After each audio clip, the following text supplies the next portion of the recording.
direcionamento a todos nós, algo que falou muito ao meu coração quando eu estudei isso aqui, um texto extraordinário, uma história extraordinária e surpreendente, para dizer a verdade. Então eu queria levar você a pensar junto comigo sobre essa história, para que juntos a gente possa refletir e você saia daqui com decisões para 2025, baseadas na palavra de Deus. Não existe nada melhor do que andarmos de acordo com o que a palavra de Deus nos ensina.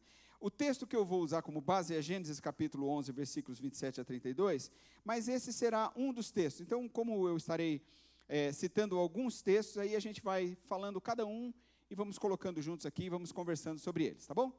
Então, eu gostaria primeiro de iniciar essa mensagem, que eu chamei de Tomando Decisões Excelentes. Eu coloquei João 3, né, gente? Tem nada a ver com João 3, né? João 3 foi a mensagem da manhã. Esse é o copiar colar, vocês já sabem, né? Mas isso aqui foi para ver se vocês estavam atentos. Tudo isso fazia parte do programa, tá bom? Na verdade é Gênesis, o texto que nós vamos usar. Mas eu queria iniciar então com essa pergunta. Pode voltar lá na pergunta, por favor? Você já tomou decisões na vida que lhe custaram tanto a ponto de ainda sofrer algum tipo de consequência até hoje? Pensa um pouco sobre isso. Você já tomou decisões que você pensa assim: puxa vida, se eu não tivesse tomado essa decisão, se eu não tivesse ido por esse caminho, se eu não tivesse feito isso, se eu tivesse esperado mais, se eu tivesse escolhido a outra coisa ao invés dessa, não é?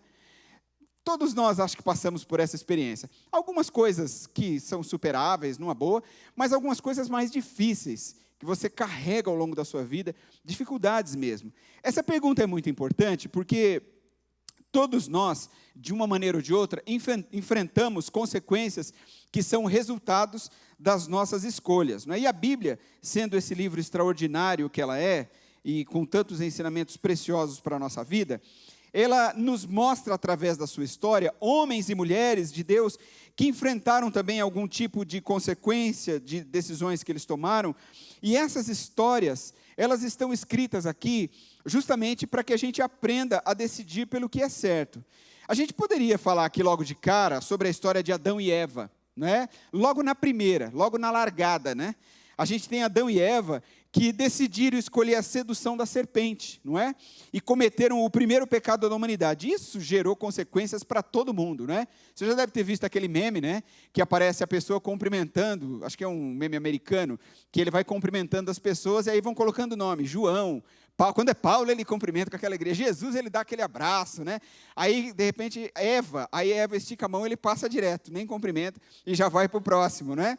Então, são pecados que aconteceram ali no Éden, que geraram consequências para toda a história da humanidade.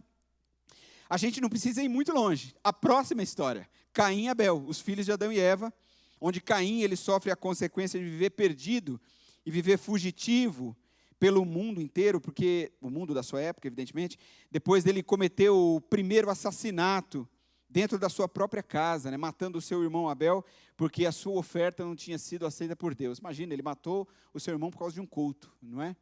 Então, o primeiro assassinato que se tem menção na Bíblia, e Caim sai errante pelo mundo, sofrendo a terrível consequência do seu pecado, do seu crime. Bom, a gente poderia seguir folheando a Bíblia, página por página, e a gente ia encontrar muitas histórias de diversas pessoas que escolheram não seguir a vontade de Deus, ou ainda que seguissem a Deus, em alguns momentos escolheram caminhos errados, e por isso sofreram sérias consequências. A gente ficaria aqui horas e horas citando juntos, não é? Lembrando de histórias. Mas dentre tantas dessas histórias, eu escolhi uma para que a gente pudesse conversar aqui hoje, que é a história de um homem chamado Ló, que está no livro de Gênesis. Essa história conta sobre um homem que passou por isso. Ele enfrentou esse problema. E as escolhas dele geraram consequências por toda a sua vida. Esse é o primeiro texto que eu gostaria de ler com você. É Gênesis capítulo 11, versículos 27 a 32. É aqui que começa a história. Ele diz assim: esta é a história da família de Terá. Terá gerou Abrão, Naor e Harã. E Harã gerou Ló. Veja que citar Ló aqui é porque, assim, vamos falar sobre ele, não é? Foca nele. Harã morreu em Ur dos Caldeus, sua terra natal, quando ainda vivia Terá, seu pai. Tanto Abrão como Naor casaram-se. O nome da mulher de Abrão era Sarai, e o nome da mulher de Naor era Milca. Esta era filha de Harã, pai de Milca e de Iscá. Ora, Sarai era estéril, não tinha filhos. Terá tomou seu filho Abrão, seu neto Ló, filho de Harã, e sua nora Sarai, mulher de seu filho Abrão, e juntos partiram de Ur dos Caldeus para Canaã. Mas ao chegarem a Harã, estabeleceram-se ali. Terá viveu 205 anos e morreu em Harã. Então você, só de ler essa história, qualquer um de nós percebemos que essa é uma história de apresentação, não é? Está apresentando o início de uma história. É como a gente começar a falar assim, era uma vez, não é? E começamos a contar. Então eu não sei se você percebeu, mas além de Abrão e Sarai, a história também dá ênfase ao nome de Ló, não é? Eu já havia dito isso no início. A genealogia está dizendo aqui que ele era filho de Harã, que era irmão de Abraão. Então, é interessante que, de maneira curiosa, não diz quem foi a mãe dele, mas diz quem foram as suas tias, Sarai e Milca. E os tios dele, Abrão e Naor, respectivamente. Então, o texto conta ainda que o seu pai, Harã, morreu em Ur. Então, a única mulher não citada aqui é a mãe dele, não sabemos por que ela não é citada. A Bíblia ela não se presta a ficar contando muitas histórias, ela foca num propósito. Por isso, muitas histórias para nós parecem vazias e nós pensamos assim, o que aconteceu, o que será? Isso não era importante para o contexto bíblico. Bom, a história conta, né, a gente vai ver ao longo da história, que Ló teve bens. Certamente ele herdou os bens do seu pai, do seu avô, e também talvez aquilo que ele mesmo produziu. Então, um dia, Deus se apresentou para Abrão e chamou esse homem para que ele saísse da sua terra e fosse para uma nova terra, um local onde Deus diz, por meio dele, Deus formaria um novo povo e estabeleceria um pacto. Essa é a história. Aliás, essa é a história principal. E como Ló vivia com Abrão, o seu tio, eles partiram juntos para essa nova terra, porque a história conta que Abrão pegou tudo que ele tinha, ele era um homem muito rico, pegou tudo que ele tinha, tudo que ele podia levar, e também toda a sua família foi junto com ele. E Ló estava no meio desses. E a gente sabe, ao estudar a história de Abrão, que depois tem o seu nome mudado para Abraão, que ele era um homem muito abençoado e por onde ele andava, bênçãos se espalhavam. E é interessante que o texto vai dizer que nele seriam benditas todas as famílias da terra. Olha o texto, vamos ver ele? Gênesis 12, agora versículos de 1 a 5. Então o Senhor disse a Abrão, saia da sua terra, do meio dos seus parentes e da casa de seu pai, e vá para a terra que eu lhe mostrarei. Farei de você um grande povo, e o abençoarei. Tornarei famoso o seu nome, e você será uma bênção. Abençoarei os que o abençoarem, e amaldiçoarei os que o amaldiçoarem. Uma pausa aqui, é melhor andar do lado de Abraão, certo? Porque andar do lado dele é abençoado, e andar longe dele você pode ser amaldiçoado. E por meio de você, todos os povos da terra serão abençoados. Isso se estendeu até nós hoje, não é? Partiu Abrão como lhe ordenara o Senhor, e Ló foi com ele. Abrão tinha 75 anos quando saiu de Harã. Levou sua mulher Sarai, seu sobrinho Ló, todos os bens que haviam acumulado,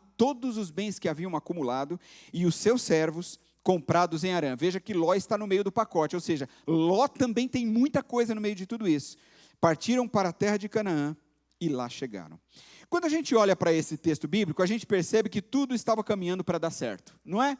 Quando você lê esse texto aí, o que você vê? Beleza, o caminho está maravilha, é só seguir que não vai dar ruim, né? Não vai dar erro. O desafio dado por Deus não era fácil, não era. Porque você fundar um povo, pensa, imagina Deus falando assim, vou tirar você daqui, a partir de você vai nascer uma nação. Isso não é uma coisa simples, não é? Quando a gente estuda direito, a gente estuda sobre como é a formação de um povo. E é extremamente complexo, né? Deu um ano inteiro para estudar sobre a formação de um povo. Então, não é uma coisa simples isso aqui. Então, embora não fosse fácil, tem uma coisa aqui, era um caminho seguro. Porque era Deus que estava coordenando todas as coisas, era Deus que estava conduzindo. Sempre que a gente ouve a voz de Deus e obedecemos ao propósito dele, somos abençoados. Então, essa é a primeira lição que a gente pode tirar daqui. Quando Deus diz para Abrão assim, siga pelo caminho e você será abençoado, aquele que segue pelo caminho de Deus é abençoado, de fato. Então, sempre que ouvimos a voz de Deus e obedecemos ao seu propósito, somos abençoados. Aliás, o propósito de Deus é que sejamos santos. Eu falei sobre isso pela manhã aqui. Qual é o propósito de Deus para nós? Santidade. Que a gente seja santo. Ele sempre mostrou isso no decorrer da história.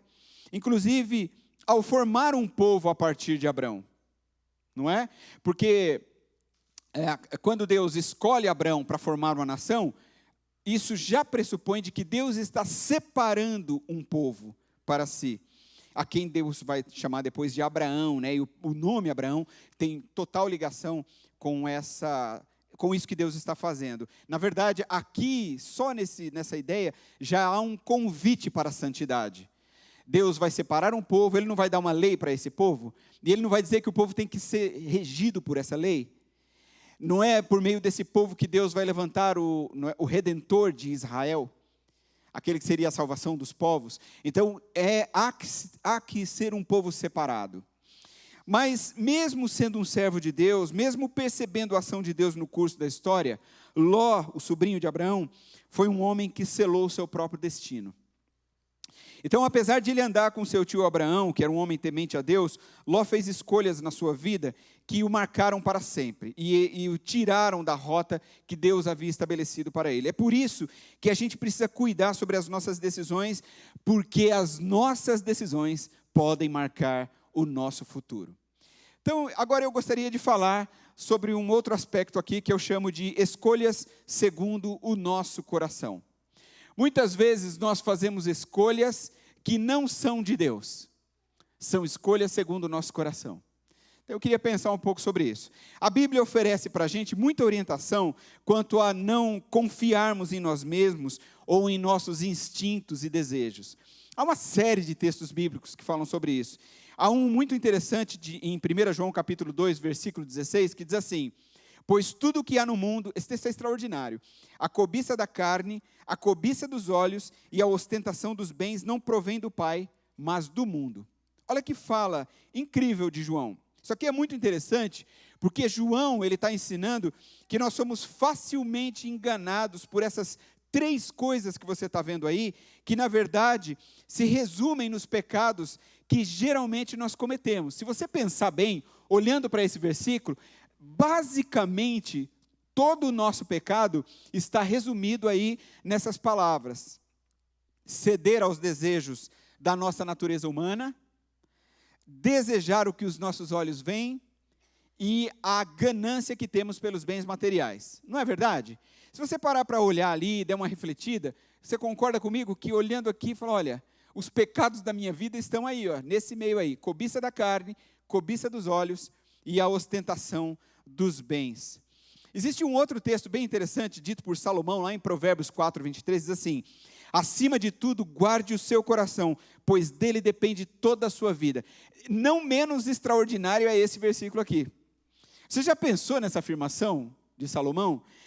Salomão está dizendo o seguinte, que uma decisão errada pode custar toda a sua vida.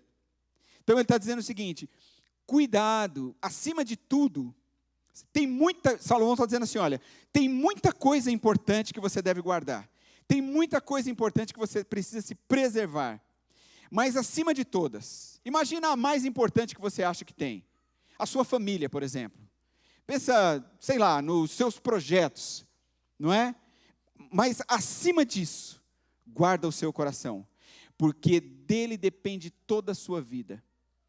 Se você não guardar o seu coração, Salomão está dizendo, tudo aquilo que você considera importante pode ruir, porque você não foi prudente com o mais importante.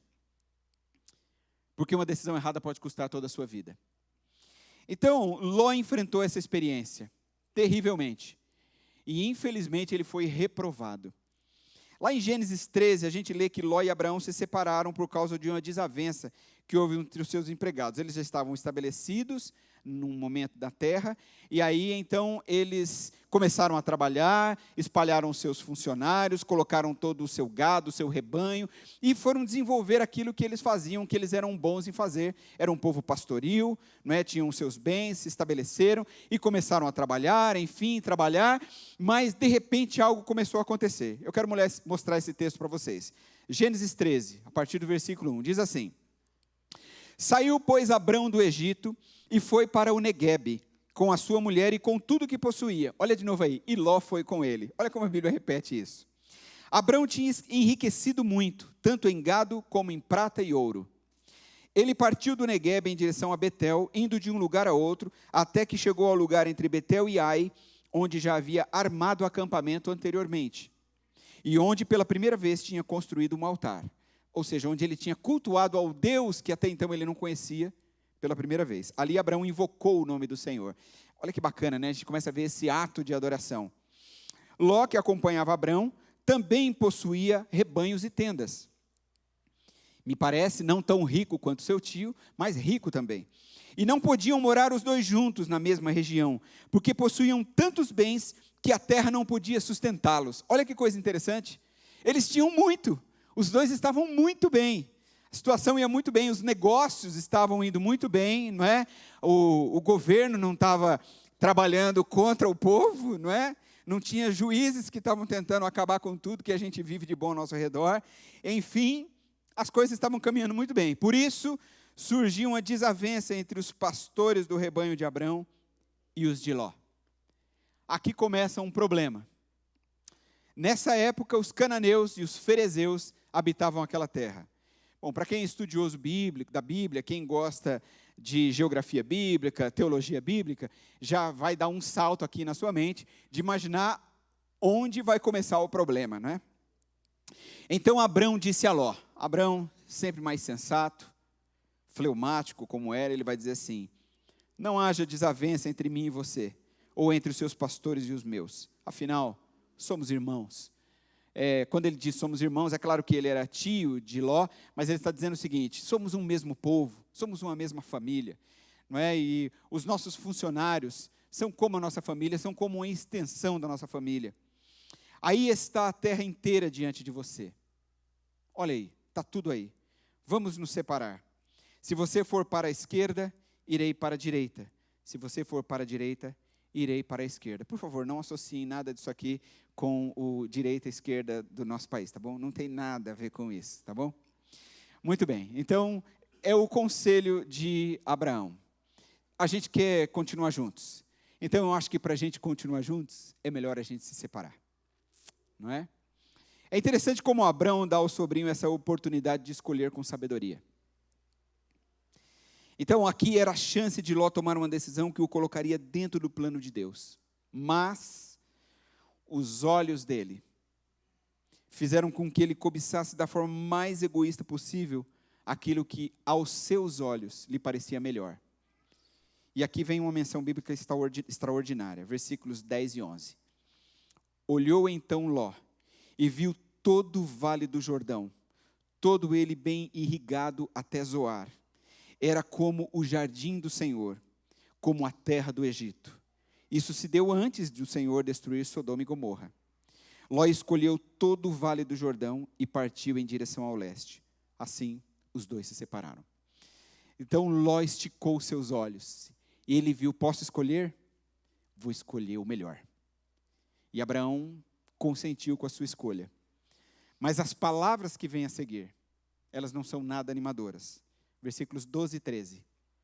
Abraão ficou na terra de Canaã, mas Ló mudou seu acampamento para um lugar mais próximo a Sodoma, entre as cidades do vale. Ora, os homens de Sodoma eram extremamente perversos e pecadores contra o Senhor.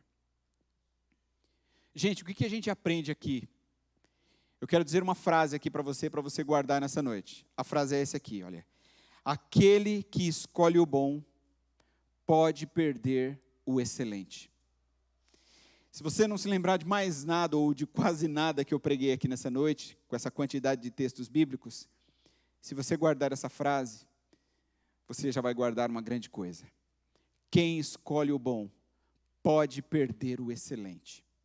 Os olhos de Ló olharam o bom, o bonito, mas com isso ele podia perder o excelente, e que foi o que aconteceu em sua vida. As decisões tomadas simplesmente de acordo com o que os olhos enxergam, com aquilo que o nosso coração sente, podem fazer com que a gente perca a oportunidade de provar do excelente que Deus tem para fazer em nós, por nós e através de nós. Então pense sobre isso. E qual que é o problema que há nisso? Bem, a história de Ló mostra os frutos dessas escolhas erradas que ele fez. Eu coloquei aqui para você ver algumas coisas. A primeira coisa é o que eu chamo aí da perda da liberdade.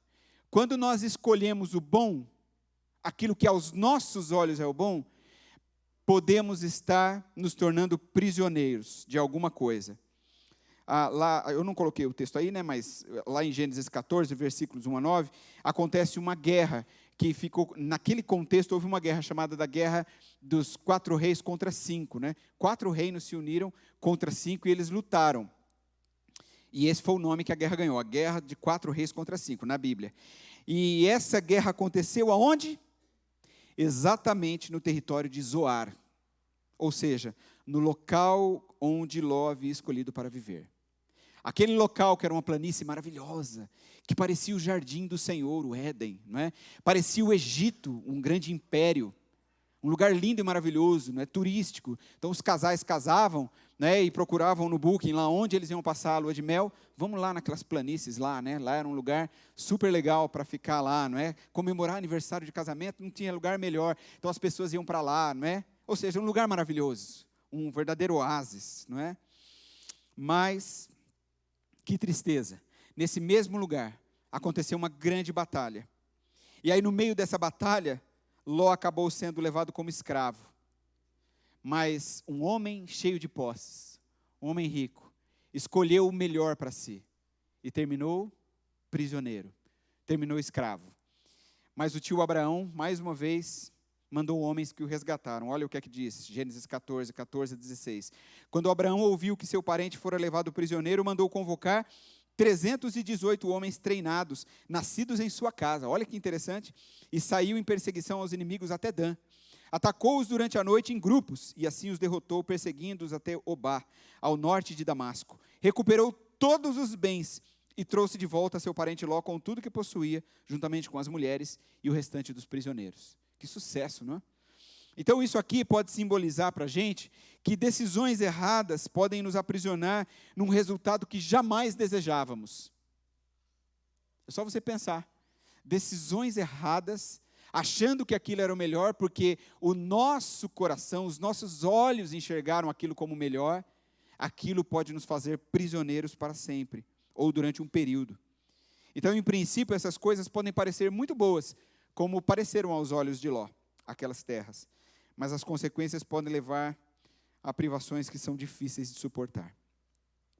Mas não é só isso. Ló sofre ainda mais.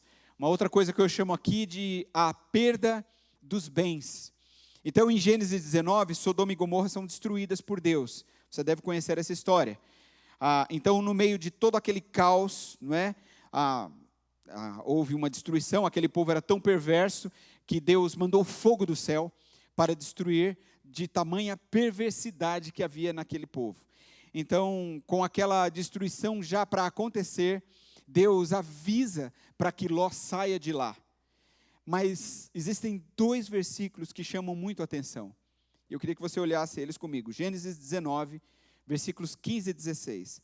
Ao raiar do dia, os anjos insistiam com Ló. Talvez você não conheça essa história, você é um visitante aqui.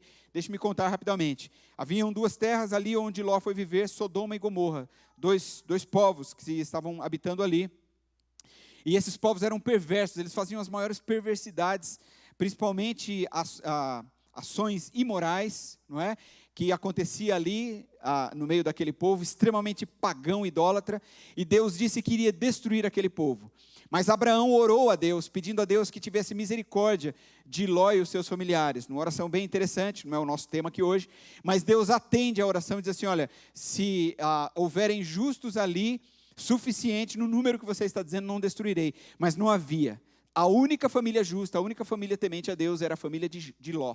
Então Deus dá tempo para que Abraão retire a sua família de lá, mas Deus faz isso por meio de anjos que chegam ali em forma de homens, e então eles são retirados. Então o texto diz, ao raiar do dia, os anjos insistiam com Ló, dizendo, depressa, leve daqui sua mulher e suas 2 filhas, ou vocês também serão mortos quando a cidade for castigada. Eu pergunto a você, o texto está dizendo assim, pegue as suas coisas e venha. O texto não diz isso. Sua mulher e suas 2 filhas, ou vocês também serão mortos quando a cidade for castigada. Tendo ele hesitado, os homens o agarraram pela mão, como também a mulher e as 2 filhas, e os tiraram dali à força. e os deixaram fora da cidade, porque o Senhor teve misericórdia deles. Isso não é interessante? Quando nós fazemos escolhas pelos nossos olhos e pelo nosso coração, nós nos tornamos prisioneiros daquilo que escolhemos. O nosso coração fica naquilo. Isso não é impressionante? Ló estava apegado demais para deixar tudo e seguir, mesmo com a iminente destruição. Decisões erradas podem não apenas fazer com que a gente deixe de ganhar, como também pode fazer a gente perder aquilo que a gente já tem. Se Ló continuasse relutante, sabe o que poderia acontecer? Ele seria morto ali, ou a sua família morreria ali. Então, quando tudo parecia certo aos olhos de Ló, ele teve que abandonar e recomeçar. Mais uma vez, Ló foi salvo pela misericórdia e compaixão do seu tio Abraão. Olha o versículo 29 do capítulo 19. Quando Deus arrasou as cidades da planície, lembrou-se de Abraão e tirou Ló do meio da catástrofe que destruiu as cidades onde Ló vivia. Não é por causa de Ló, é por causa de Abraão. Deus lembrou-se de Abraão e da oração que ele havia feito e trouxe seu sobrinho para perto de si novamente. E há uma outra coisa que eu coloco aqui, que eu chamo de perda da dignidade. Talvez o momento mais degradante da história de Ló é o final de sua vida. Então, ele havia escolhido aquela planície, o que ele considerava aos seus olhos o melhor lugar, mas tudo aquilo se perdeu, tudo aquilo virou literalmente cinza, com todo o incêndio que houve ali. E aí Ló sai dali, e aí talvez envergonhado, destruído, abalado, ele vai viver distante. Então, primeiro ele perdeu a sua esposa, que foi transformada numa estátua de sal, porque ela olhou para trás, e Deus havia dito assim, olha, sigam adiante, não olhem mais. Quando começar a pegar fogo em tudo, simplesmente sigam adiante, não volte os seus olhos para trás. A história conta que ela olhou, e ela não sobreviveu. Mas Ló foi embora com as suas 2 filhas.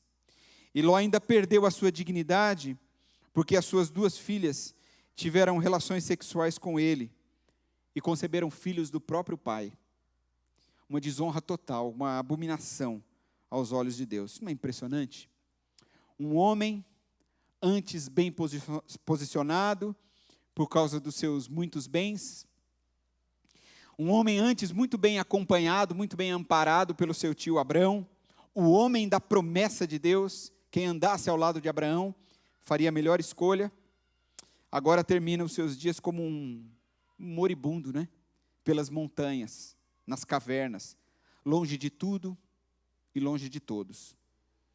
E o fim da vida de Ló é uma história infeliz, vergonhosa, uma história frustrante. A gente lê isso nos últimos relatos de Gênesis a respeito dele. Gênesis 19, a partir do versículo 30. Veja que história impressionante.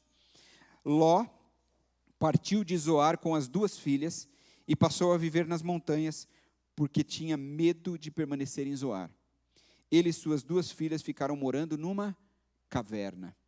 Um homem rico, cheio de posses. Pelas suas escolhas, foi morar com as suas 2 filhas, abandonado numa caverna. Um dia, a filha mais velha disse à mais jovem, nosso pai já está velho, e não há homens nas redondezas que nos possuam, segundo o costume de toda a terra. Vamos dar vinho ao nosso pai, então nos deitaremos com ele para preservar a linhagem de nosso pai. Naquela noite deram vinho ao pai, e a filha mais velha entrou e se deitou com ele. E ele não percebeu quando ela se deitou, nem quando se levantou, extremamente embriagado. No dia seguinte, a filha mais velha disse à mais nova, ontem à noite deitei-me com o meu pai. Vamos dar-lhe vinho também esta noite, e você se deitará com ele, para que preservemos a linhagem de nosso pai. Então, outra vez deram vinho ao pai naquela noite, e a mais nova foi e se deitou com ele. E ele não percebeu quando ela se deitou, nem quando se levantou.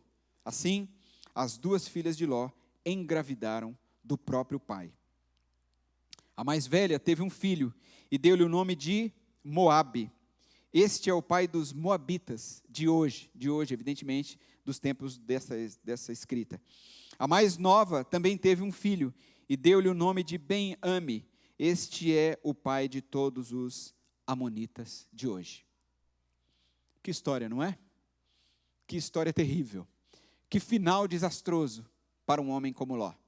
Um homem que tinha tantos bens, um homem que era amparado por um homem, um tio extraordinário como Abraão, o homem da promessa, e acima de tudo, um homem que seguia ao Deus verdadeiro, que ele conheceu por intermédio de Abraão. O Deus que se revelou a Abraão, estendeu os braços também para Ló, porque Ló estava sempre com Abraão.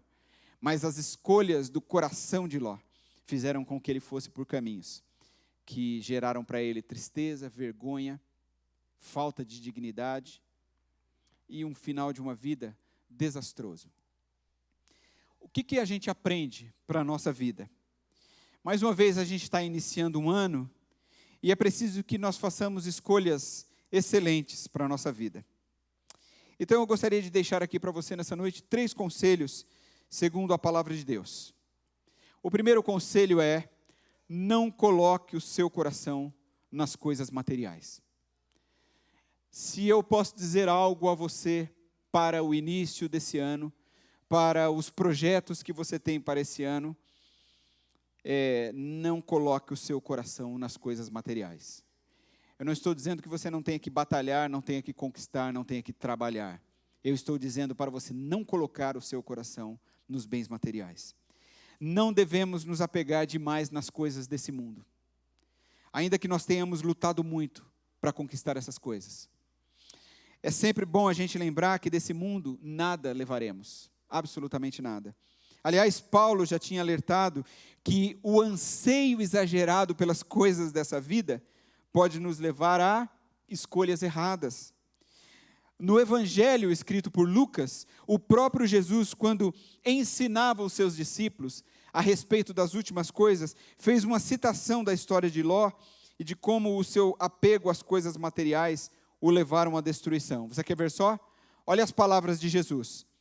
Aconteceu a mesma coisa nos dias de Ló. O povo andava comendo e bebendo, comprando e vendendo, plantando e construindo. Mas no dia em que Ló saiu de Sodoma, choveu fogo e enxofre do céu, e os destruiu a todos. Acontecerá exatamente assim no dia em que o Filho do Homem for revelado. Naquele dia, quem estiver no telhado de sua casa, não desça para apanhar os seus bens dentro de casa. Semelhantemente, quem estiver no campo, não deve voltar atrás para coisa alguma. E aí ele diz: lembrem-se da mulher de Ló. Quem tentar conservar a sua vida, a perderá, e quem perder a sua vida, a preservará. Irmão querido, sabe qual é o desafio para nós aqui? Viver a vida que Cristo nos chama a viver é o maior bem que nós podemos adquirir para viver o ano de 2025. Então, quando você colocar em seu coração que os bens materiais, eles são importantes sim, mas eles são secundários, o mais importante é cumprir a vontade do Senhor, então você começará a dar os passos certos para 2025. Lembre-se que a minha pregação do domingo retrasado foi exatamente sobre nós começarmos a buscar uma vida espiritual com o Senhor. A gente faz um monte de propósitos para o novo ano, não é? Emagrecer, entrar na academia, arrumar um novo emprego, estudar uma língua, conhecer um país, fazer faculdade, arrumar um namorado, casar, ficar noivo, ter um filho. A gente faz um monte de propósitos. Não há nenhum problema nesses objetivos. Você pode submetê-los à vontade de Deus. Mas por que a gente não começa dizendo assim: esse ano eu vou orar mais, esse ano eu vou buscar mais ao Senhor, esse ano eu vou estreitar a minha relação com Deus, esse ano eu vou dar melhor testemunho de Jesus em minha vida, esse ano eu vou servir mais na minha comunidade de fé, a minha igreja, enfim, eu vou viver uma vida espiritual mais intensa, porque Jesus diz: quem tentar conservar a sua vida perderá, e quem perder a sua vida a preservará. Jesus está dizendo assim: olha, eu vou voltar, e tudo que você construir nesse mundo ficará.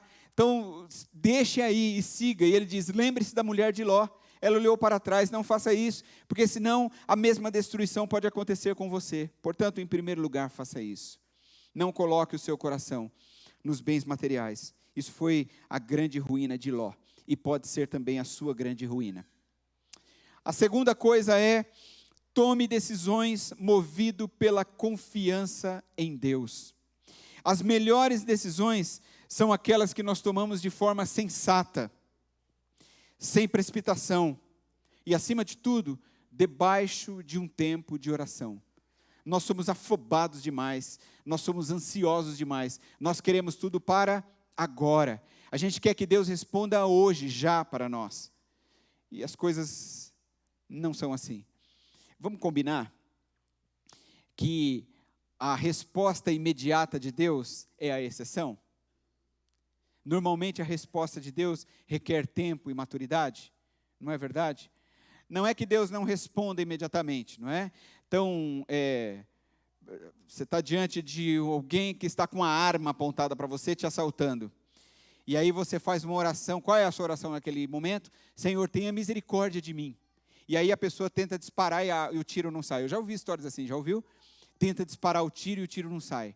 Ou talvez atire e as balas não atravessam o vidro do carro, como o Ouvido Macedo, um membro da nossa igreja anterior, que uma vez estava sendo assaltado e aí dentro do carro, a pessoa atirou no vidro do carro e as balas não atravessaram o vidro. O carro dele não era blindado. Deus respondeu a sua oração imediatamente. Deus responde às orações imediatas. Mas vamos concordar que isso é a exceção. A regra é que Deus está forjando o nosso caráter constantemente. Portanto, tome decisões movido pela confiança em Deus. Não se guie por aquilo que está diante dos seus olhos, mas por aquilo que é fruto da vontade de Deus para você. Nós temos vontades, mas que tal submetermos a nossa vontade à vontade de Deus? Ló escolheu a Campina do Jordão em Sodoma, que era agradável aos seus olhos, mas ele sofreu consequências a chegar ao ponto de perder tudo que possuía. Cuidado, porque um passo movido pelos instintos do coração pode gerar consequências para o resto da sua vida. Quantos casamentos infelizes, quanta gravidez indesejada, não é?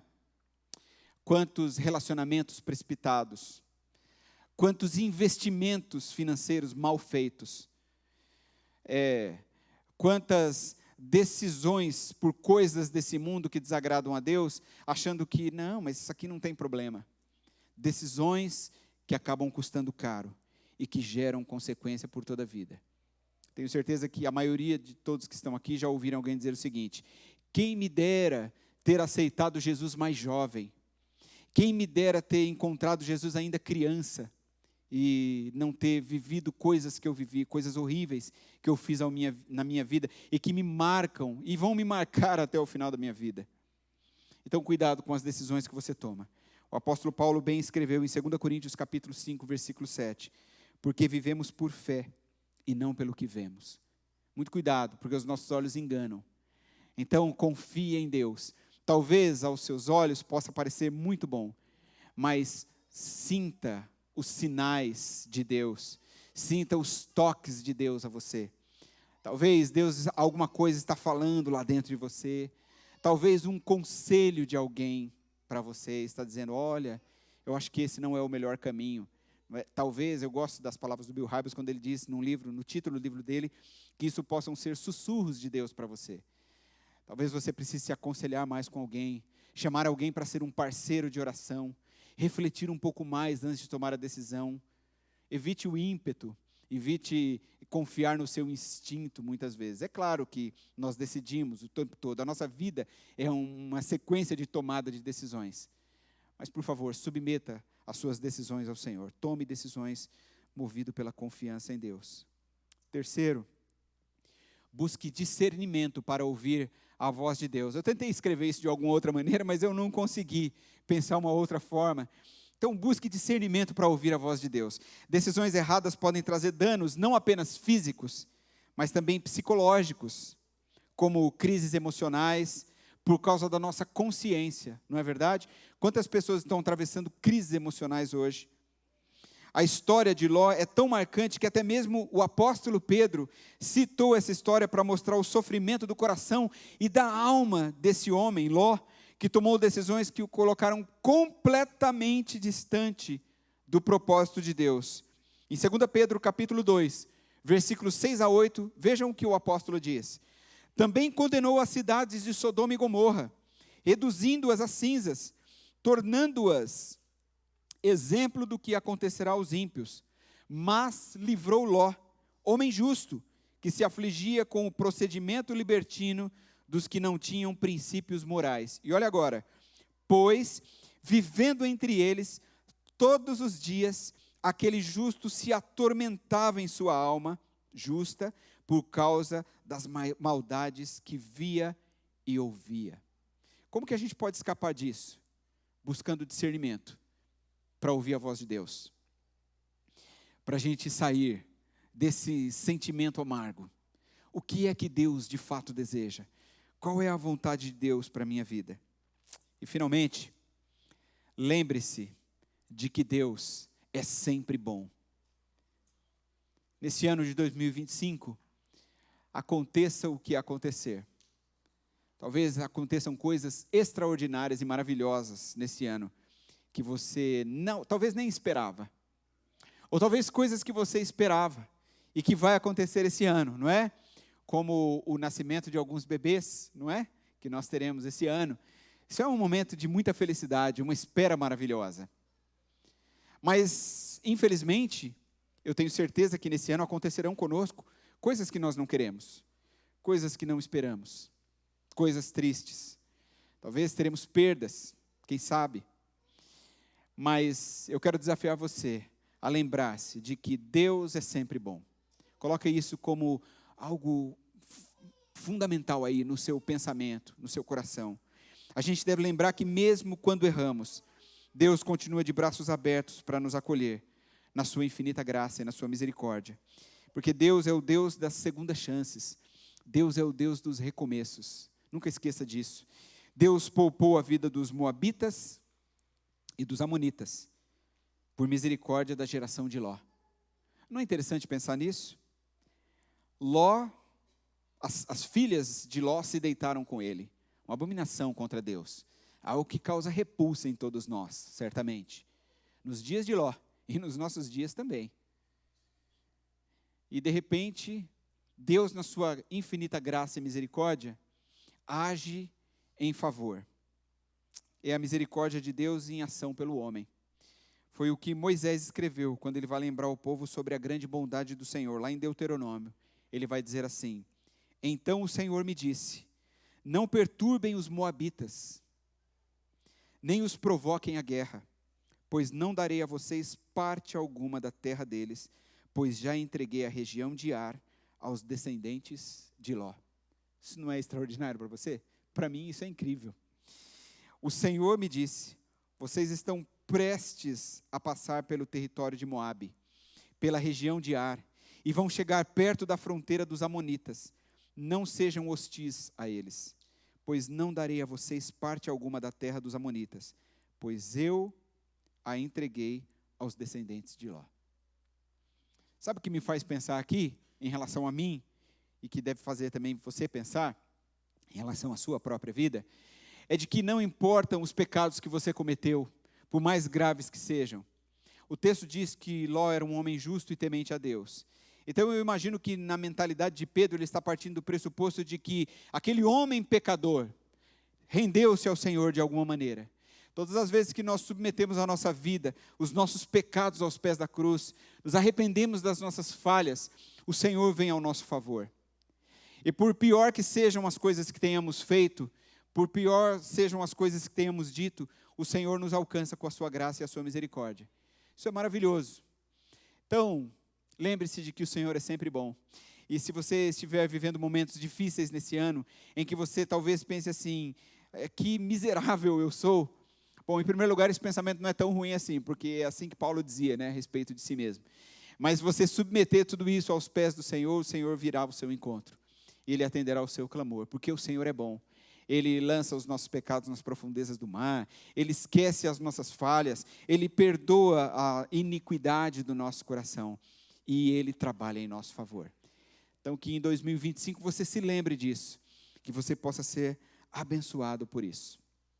Eu quero concluir dizendo assim, olha, você não precisa temer se andar debaixo da direção e do propósito de Deus para a sua vida. Lembre que Cristo entregou a sua vida para que você possa decidir por segui-lo e obedecer à sua vontade. Então, a maior decisão que você pode tomar é seguir a Jesus. A vida é feita de escolhas, que você escolha, em primeiro lugar, seguir a Jesus. Talvez você já é convertido e assim, pastor, eu já estou seguindo a Jesus. Mas eu estou dizendo seguir mesmo. Andar nos passos de Jesus. Imitar a sua conduta. seguir as suas palavras, ouvir os seus ensinamentos e praticá-los. É viver Jesus Cristo. A decisão excelente sempre será a de ouvir e de obedecer à vontade de Deus. O Senhor ama você, Ele tem o melhor para a sua vida. Ele quer guiar os seus caminhos. Então que você faça isso durante esse ano. Que 2025 seja, a gente sempre gosta de dizer aquela frase de efeito, né? Seja o ano da vitória. Gente, eu não sei se é isso. Não sei se essa é a melhor frase para encerrar uma mensagem como essa. Mas talvez a gente poderia dizer assim, olha, que 2025 seja o ano da rendição. O ano em que eu vou dizer assim, Senhor, a minha vida está nas suas mãos. Os meus sonhos, os meus desejos e, acima de tudo, as minhas escolhas serão submetidas à direção do Senhor. Vamos orar? Obrigado, Senhor, por essa noite. Obrigado pela sua palavra. Ela dirige o nosso pensamento, o nosso viver. Nós te agradecemos, Pai, porque por meio dela nós entendemos que o Senhor tem bênçãos para nós. E agora, Pai, pedimos que o Senhor nos trabalhe em nosso coração. 2025 será um ano importante na nossa vida, como todos os anteriores foram. Mas que nesse ano nós sejamos motivados por ouvir a voz do Senhor, seguir a vontade do Senhor. Que nós possamos agora submeter os nossos pensamentos, as nossas palavras ao Senhor. E dizer, Senhor, guie-nos nesse ano. No meio das dificuldades, no meio das vitórias. Que nós possamos nos render diante de Ti. Possamos provar do Seu amor sobre nós, Pai. E possamos chegar ao final do ano, talvez nem conquistamos tudo aquilo que queríamos. Talvez não alcançamos os objetivos que colocamos aí no começo do ano.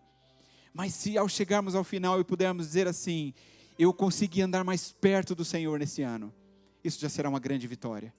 Então nos ajuda, Pai, a confiar mais em Ti e depositar a nossa vida em Ti. Em nome de Jesus. Amém.